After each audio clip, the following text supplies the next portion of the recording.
This is the BBC. For details of our complete range of programmes, go to bbcworldservice.com/podcasts. Welcome to the latest global news compiled in the early hours of Tuesday the 23rd of May. I'm Jackie Leonard with a selection of highlights from across BBC World Service News today. Coming up, President Trump on a visit to Israel has strongly criticised Iran, saying its involvement in terrorism can be seen everywhere. The United States and Israel can declare with one voice that Iran must never be allowed to possess a nuclear weapon, never, ever, and must cease its deadly funding, training, and equipping of terrorists and militias. Lawyers for the former National Security Advisor Michael Flynn say he'll refuse to testify at the Senate inquiry into Russia's alleged meddling in the presidential election. The main rebel group in South Sudan, led by Riek Machar, has rejected the national dialogue launched by President Salva Kiir, saying it's a monologue, not a dialogue. Also in the podcast, should festival goers be allowed to test their illegal drugs before they use them? We found chloroquine, that's malaria tablets that were ground up and being resold as cocaine. We tested some ecstasy tablets and we found that they were 100% concrete. And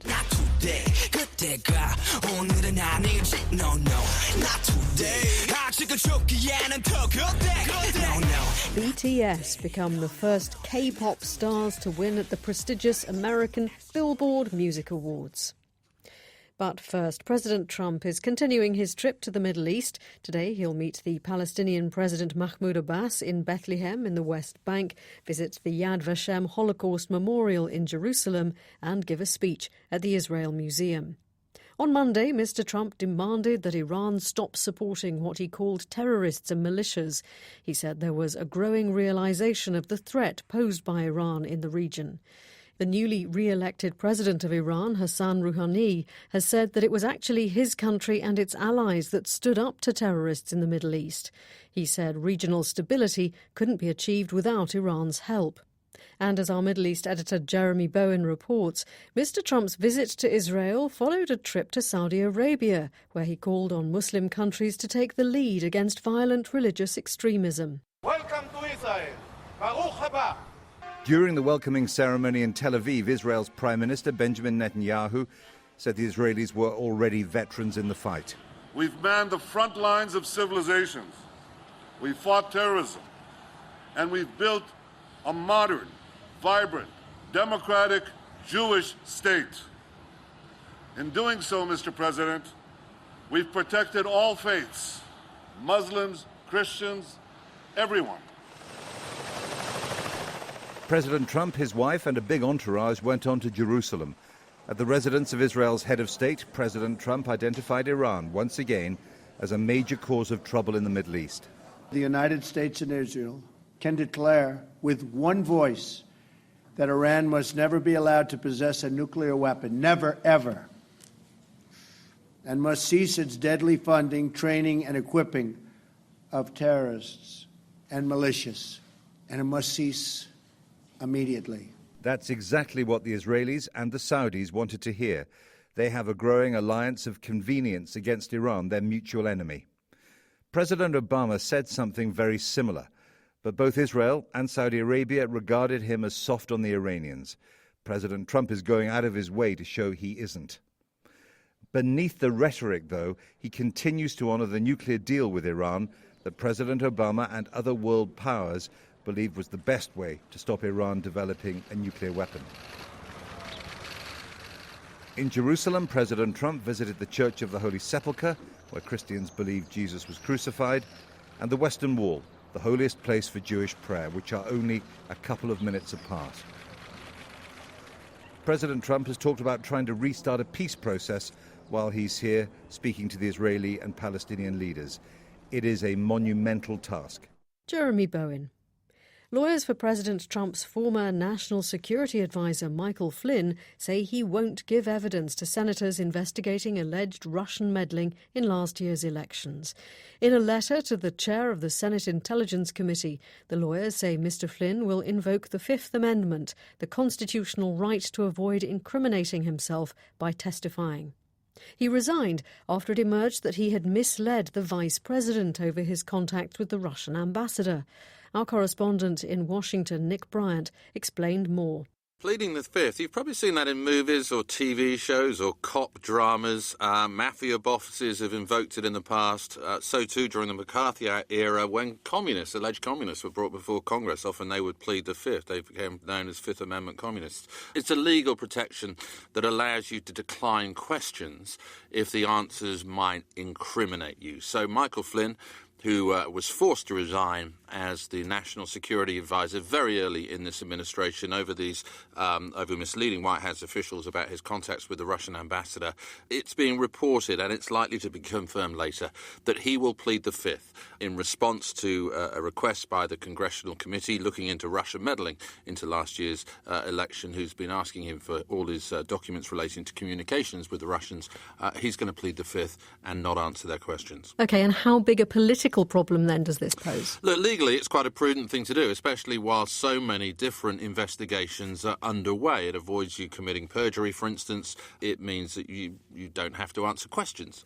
You don't run the risk of incriminating yourself. But politically, it is very damages. I mean, here is Donald Trump trying to get away from the scandal that engulfs his White House, and yet another negative headline at home coming from Michael Flynn pleading the Fifth. And it's particularly hypocritical, some would say, of Michael Flynn to do this, because last year, during the presidential campaign, when some of Hillary Clinton's aides used this legal protection, they pleaded the Fifth in connection with the investigation into her use of a private email server. He said that was a device favoured by mobsters, and he added this: if you're innocent, why are you taking the Fifth Amendment? Now those words have come back to haunt him. Nick Bryant in Washington. The world's newest country, South Sudan, has been locked in civil war since 2013, with devastating humanitarian consequences. Famine has been declared in parts of the country. Now, President Salva Kiir has launched what he's calling a national dialogue to promote reconciliation. Announcing a unilateral ceasefire, President Kiir said the main rebel leader, Riek Machar, would not be invited to the talks. Everybody is welcome to participate in the national dialogue, except Riek Machar. Riek Machar will come and cause another war in Juba. But if he has a delegation, the people he trusts, let them appoint these people to come to Juba. So can it work? A question for our Africa editor, James Copnell. Look, the idea is obviously a good one. Everybody talks, you resolve all the difficulties and the problems in the nation, and this is a country that's very bitterly divided, even before the civil war broke out. The problem, many people feel, is that it's being overseen by President Salva Kiir, and it's seen as very much his creation. Now, he's saying the main rebel leader, Riek Machar, can't take part. If all the people present are not the ones who have the guns, if it's not a genuine dialogue, it won't work. If it can become one, then it could. Many people, of course, see President Salva Kiir as part of the problem. How sincere is he? Well, we'll see, I suppose, over the next few months. Certainly his enemies would not think of him as sincere in this issue. And there's a sort of regional context here. Sudan had and has been having a national dialogue over the last couple of years. And what happened in Sudan's dialogue is that rebels and opposition never really signed up to it because they were scared to go to Khartoum. And there are signs that something similar may happen in South Sudan, because you have to create an environment in which all sides feel able to talk and to talk freely. That certainly isn't the case in South Sudan. Now, Salva Kiir is saying he's going to release some political prisoners. We've heard similar statements in the past. He would need to, I think, to create a real dialogue, create conditions where everyone feels free and able to talk in Juba, inside South Sudan. And are the divisions in South Sudan along ethnic lines? That's part of it, for sure.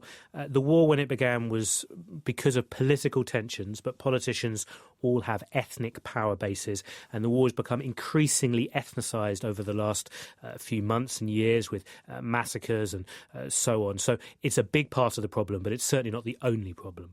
That was James Copnell, our Africa editor. South Sudan's main rebel group has rejected the national dialogue launched by President Salva Kiir. The rebel leader Riek Machar is currently in exile, but his deputy, Henry Odua, told the BBC that nobody from their rebel movement would take part. He called the national dialogue a monologue. On Saturday, the New York Times reported that China had systematically dismantled an American CIA operation there, killing or imprisoning up to 20 CIA agents.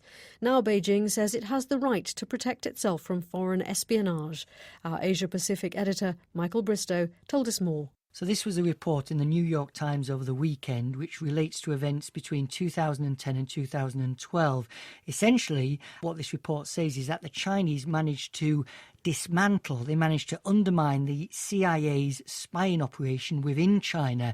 The CIA were finding month after month that they were losing operatives. They lost, the New York Times says, to either being killed or being put in prison around a dozen, perhaps more, spies. One of them, the New York Times claims, was actually shot in the courtyard of the government office in which they worked in China as a warning to other spies. So quite serious allegations. And what's China saying? You would expect China to defend itself from foreign espionage. You would. You would also expect China not to actually meet directly these allegations and talk about them in specific detail. And that's exactly what happened at a regular press briefing at the Chinese Foreign Ministry. The spokeswoman, in quite bureaucratic language, said that although she wasn't talking about specifics, China had the right to defend itself against these kind of espionage activities. I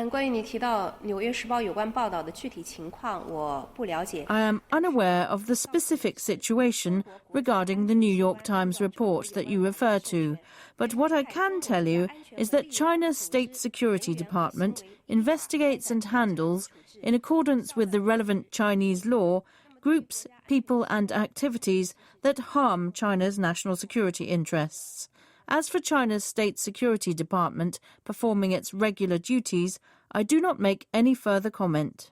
Interestingly, though, some Chinese newspapers, notably the Global Times, has tried to crow a little bit about these exploits of China's spying operations, saying that it would be a sweeping victory if they had indeed undermined the CIA's operations in China, and they applauded China's anti-espionage activities. Also, interestingly, the newspaper tried to have it both ways. Whilst saying it wasn't sure that these things had actually happened, it did say with certainty that no one had been shot in a courtyard. Now, the Beijing government earlier this year started offering cash rewards for information on foreign spies, didn't it? It's taking the anti-espionage activities very seriously. Yeah, China's quite a closed society in many respects. I've lived there for a number of years, and I can't imagine how easy it must be. It must be very difficult for people to operate there because all kinds of government people are on alert. Even ordinary people are told to be on alert for any kind of unusual happening. And as you point out there, the government runs various campaigns to try and warn people against the possibility about being lured into spying. One cartoon which springs to mind is about a female who was lured into a relationship with a Western man who turned out to be just trying to get information out of her. So certainly it's something that the Chinese people are aware of, whether or not they're coming into contact with spies. And what is the United States saying about these allegations, and how are China-US relations at the moment? No one is saying that spying doesn't go on. They might not be meeting these allegations directly or denying the specifics about this particular case, but they're not saying it doesn't happen. And I think that just shows you that China and the US, they're more rivals than friends. This reminds us of that. Michael Bristow, our Asia-Pacific editor. Now to West Yorkshire in northern England, where a group of tech enthusiasts have turned themselves into cyborgs by implanting tiny programmable chips into their hands. The tags, which are around 12 millimetres long, allow the user to send instructions to small electronic devices like door locks and mobile phones. Danny Savage reports from Leeds. Behind a thick metal door in an industrial area of inner city Leeds is something called a hack space. A few times a week, people who are really into their technology meet here to build stuff or take things apart and start again. A few of them, though, aren't content with just that. They've had technology implanted into them. So, as you can see, that will open the door for me so I can get in. A few weeks ago, Phil Hutchinson had a chip the size of a grain of rice implanted in his left hand, buried in the soft skin between his thumb and forefinger. He then used an app to program the chip to do something. In his case, it opens a door which has an electronic keypad. It's the same technology that's you've been chipping cats and dogs with for the past 30 years. It's entirely benign. If anyone wanted to change it, they'd have to be within 1 centimetre of me, and I've got a password on it as well. So you can't be turned into some cyborg robot assassin or anything like that with this technology? No, nothing that exciting. It doesn't hurt, it's really useful, there's nothing evil about it, there's nothing negative about it. It's really cool. So my chip goes to my Facebook art page as a digital business card. Holly Lines has also been chipped. If you put an Android phone on her hand, the cyborg chip inside directs you to her web page. This technology is in its early days and is fairly basic, but Holly thinks it could be developed for a whole range of purposes. I feel that this is going to replace, a hospital tag. Something as simple as that, it can help, because if someone's passed out on the floor, you've got no idea of their medical history, you can scan their hand, and you've got all of their history, you've got all of their details. I think something like that is where this technology is going to go, and it's brilliant. In the UK, about 200 people are currently chipped. Worldwide, there are 7,000. Well, currently today, I've programmed it to send you a text message. Tanya Lichtensteiger is a technology expert at Leeds Beckett University. She's got a chip because she wants to explore the ethics of the idea and possible limits as it develops. Other people can go to unsecured chips on people's hands and hack them. And not many people realize that once you get this done, you have to actually apply some security to it. So that's one thing. The other thing is the fact that anyone can put data into your chip if you don't know how to retrieve it or get to it. So anyone can come up to you, change the data, lock it, or put some malicious attack on it. So that's one ethic. This is a very simple chip, so the danger is not that great. But in the future, these chips could be a bit more versatile, more powerful. We don't know what it can hold, and that's what we're trying to explore now. We think nothing of chipping our dogs and cats. Is chipping ourselves the next logical step? Well, that's what these pioneers are checking out. Whether we'd all be comfortable with it is another matter. That report by Danny Savage, who hasn't yet let the BBC microchip him. You're listening to Global News, the most important stories and the best interviews and on-the-spot reporting from the BBC World Service. And remember that every weekend you can hear a review of the week's main news stories and why they matter. That's in the world this week, and the programme is also available to download from our website.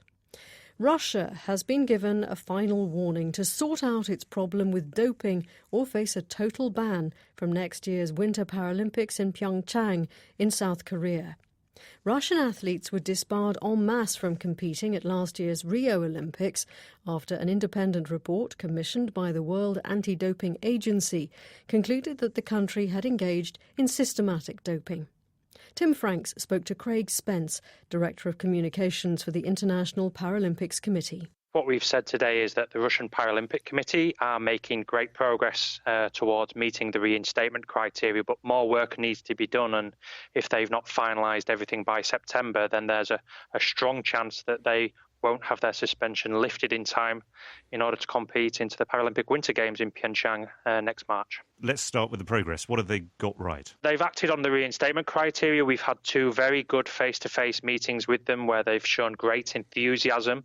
They've come back to us with a roadmap and they've started to do some good things, really. Is there anything specific you can tell me about? Well, in relation to their governance and their independence, they've shown some really good progress. And there's a few other things that still need to be done that probably lie with the Russian authorities as opposed to the Russian Paralympic Committee. We also need to see an acknowledgement of the Professor McLaren report. I mean, that's the reason why we suspended the Russian Paralympic Committee last year, and our principles have not changed since. For them to address that, we need to see a cultural change in Russia with regard to their anti-doping activities. OK, what do you mean by a cultural change? Well, you look at what was in the McLaren report regarding the activities there in Russia. That was a planned approach to cheat in sport. We need to see the culture in Russia changes so it's not a case of medals over morals. We need to see morals over medals. A cultural change, I can understand the phrase, but actually it being proven to you by September, I mean, that's 4 months away. And the McLaren report, it came out, a couple of years ago?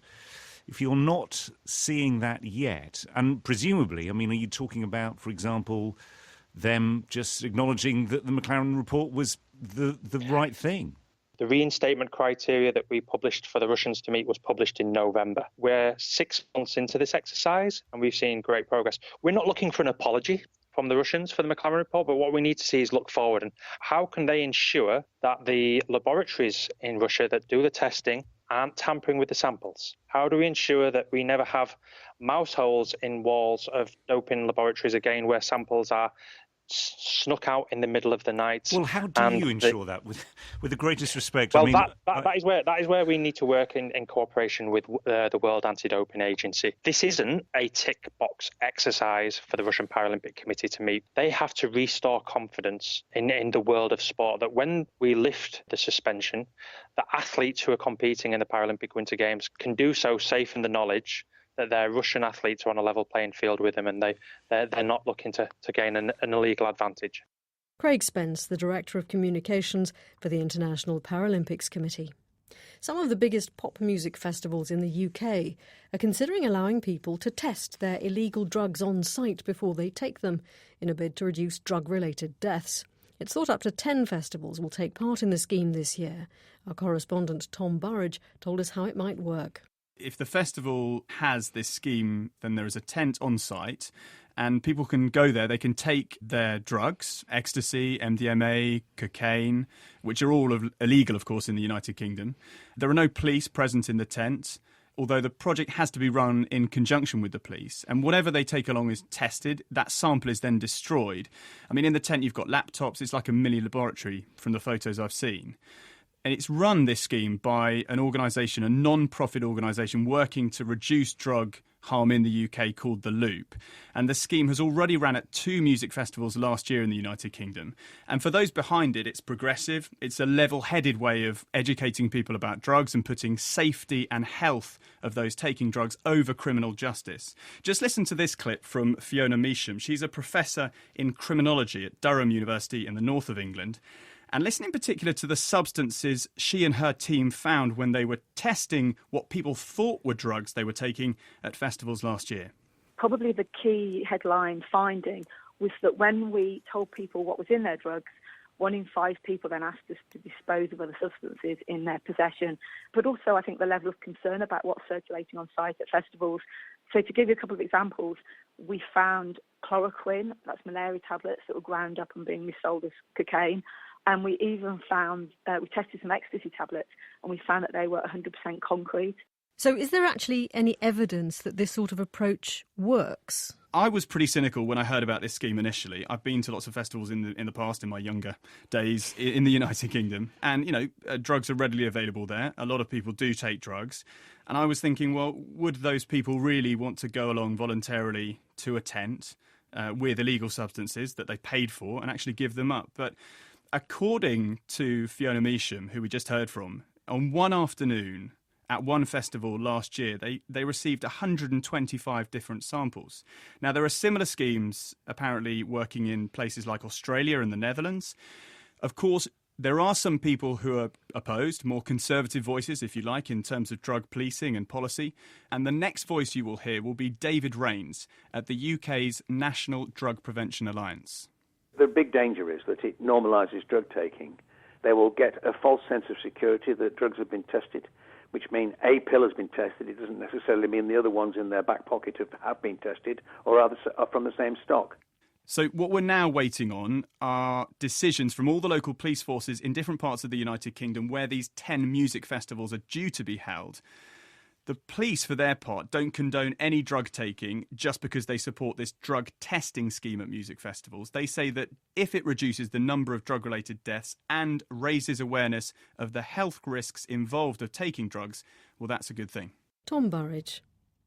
A UK design consultancy has teamed up with a giant Chinese manufacturer to produce what they say is the world's most affordable solar lamp.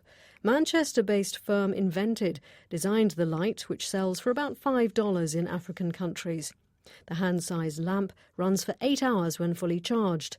The lamp designer is Henry James. The core to this product is a decent quality battery, quality solar panel, and a decent quality LED, and that's the sort of the crux to delivering a high quality light. It would fit in a small person's hand, I suppose. A child wouldn't struggle using the product. It would easily fits in a pocket.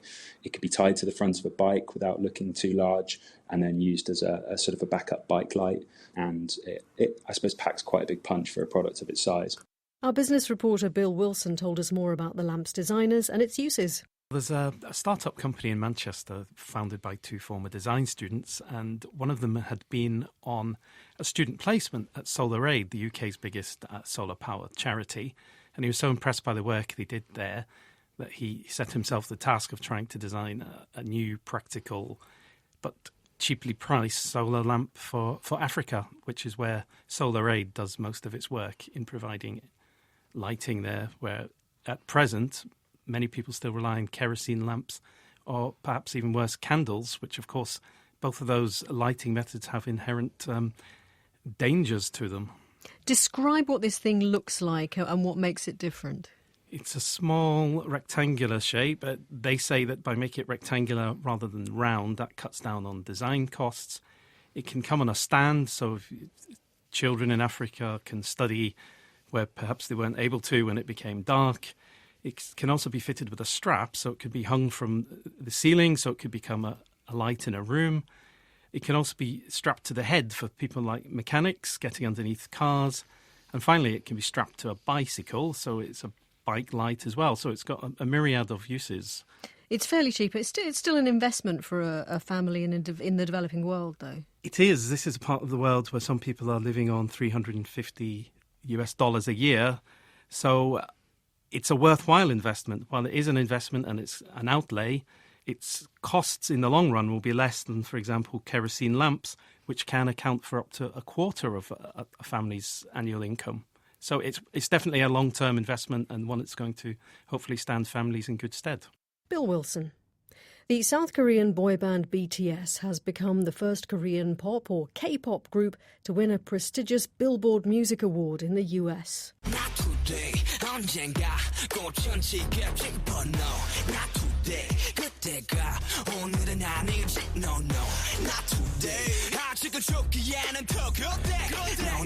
The seven-member group, known as Bangtan Sonyeondan in Korean, won Top Social Artist in a vote by fans. Entertainment reporter Chichi Izundu told us more. BTS, as they are known, also known as Bangtan Boys, or in the English version, Bulletproof Boy Scouts, are a seven-member K-pop band. Now, the reason that they are making waves is they were only formed in 2013. They've already made a number of different albums. So 4 EPs, 2 albums in Japanese, and 3 in Korean. They never perform in English. Everything is in Korean or Japanese. The other interesting thing is that they basically managed to sweep the board against Justin Bieber, Selena Gomez, Ariana Grande and Shawn Mendes to win the top social media artist for the Billboard Awards. And as you say, they do not perform in English, but this was an award that was voted for by audiences. Who are their audiences? Yes, and K-pop is huge. The whole point of the K-pop market, if you like, was to conquer Asia. And there are a lot of people in Asia. And wherever there are Asian communities in the United States, in Australia, in the UK, they will vote for their favourite K-pop band. This band have already done a number of tours in Los Angeles, Chicago and New York, and they all sold out. Their 2 social media accounts amount to about 9.7 million followers. Their videos, I read somewhere today, get at least 100 million views each. That's huge. You can only imagine how any artist would crave for such attention. I'm sure we all remember very fondly Gangnam Style from Yes. 2012. Is BTS sort of a second wave of K-pop? That's what they are saying, because in case you don't remember Gangnam Style... Who could forget? Who could forget? And that horse dance that he did.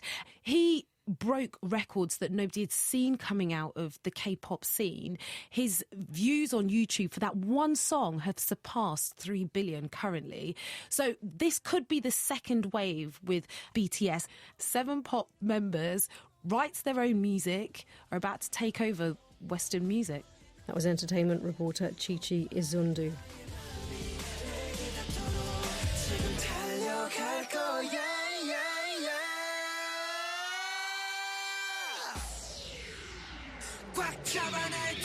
And that's it from us for now. I will leave you with the future of popular music, BTS and Boy in Love. That's Love, L-U-V.